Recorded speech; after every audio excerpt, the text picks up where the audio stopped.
You want to know the best way to alienate both your iOS and Android viewers? Turn your Galaxy S8 into an iPhone.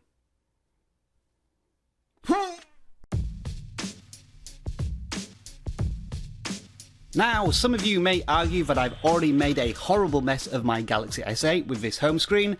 I must admit I prefer function over style, but if you want to add to the misery that I have right here, you can stick on a iOS 11 control center that you would get on the iPhones or iPads when we finally do officially upgrade to iOS 11. If you want to do that on your Android device, then the application you want to point your Google Play search to is iControl for iOS 11, and this is of course free. Once it's installed, you will need to activate it. To do this, go into the application itself and tap on Enable iControl, and you should then see a small green bar at the bottom of your Android home screen.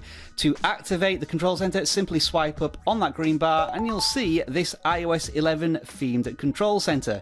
Couple of ground rules here. You can't use a home button to remove the control center. You will either have to swipe down on it like that, or you can tap on the arrow at the top to get rid of it. But essentially it does work pretty much like the iOS 11 control center. You have the function buttons here for airplane mode, turning off Wi-Fi, stuff like that. Orientation lock is here as well, and you've also got brightness controls which do work, and there's even some quick application shortcuts there as well. And it is a persistent iOS control center because it will remain there even when you go into applications, so you can access it from anywhere. So it does have quite a lot of functionality. Speaking of functionality and style, the guys at Peel have sent me some super thin Galaxy S8 cases to review, and you probably didn't realize this up until now, but the phone I'm using is actually currently sporting one of these cases because they are super thin, and by thin I mean 0.35mm thick, and by 0.35mm thick I mean this thick or thin.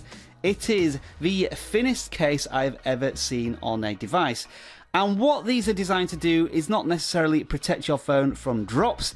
It's more a cosmetic skin to prevent scratches on the back of your device and to give it better texture to hold. My personal and honest review is that these are acceptable. I don't think they provide enough protection really, because as you can see there is no protection even on the front lip here of the screen, so if you dropped it on the screen you'd probably smash it. The texture is still a little slippy on the phone, and these things weigh in at $25 US. To be honest, I would expect to find these in a dollar store. Sorry about that, Peel, a bit of a criticism there, but you did send these for an honest review, and that is my honest review. If you want to buy one, you can check out their website, Buy Peel, and there will be a description along with the application that I'm demonstrating in this video in the video description below.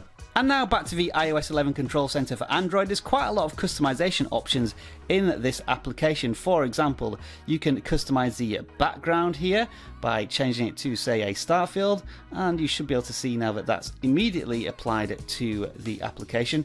And you can also change the color of the little tab down here by going to the settings control. You can make it as big as you want, you can position it to a different part of the screen there, and you can also change the color if you want to.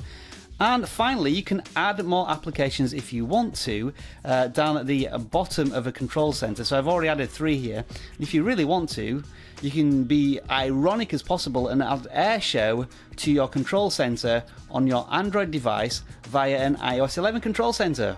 Ooh, that's gotta hurt some people with an iPhone right there. So actually, there's quite a bit of functionality in this application if you wanted to add it to your Android device. I think the biggest problem is that it does sit far too close to the home button and icons down here at the bottom, so you can accidentally just go to your app drawer, for example. But yeah, potentially speaking, as a free application, it might be worth a try if you're a former user of an iPhone now transitioning to Android and still want some functionality that you're familiar with. Thank you very much for watching this video. If you enjoyed it, let me know. This is kind of a different approach. I just want to see if it's worked, and I'm always welcoming feedback on any new videos I try. Enjoy the rest of your tech day. Bye for now.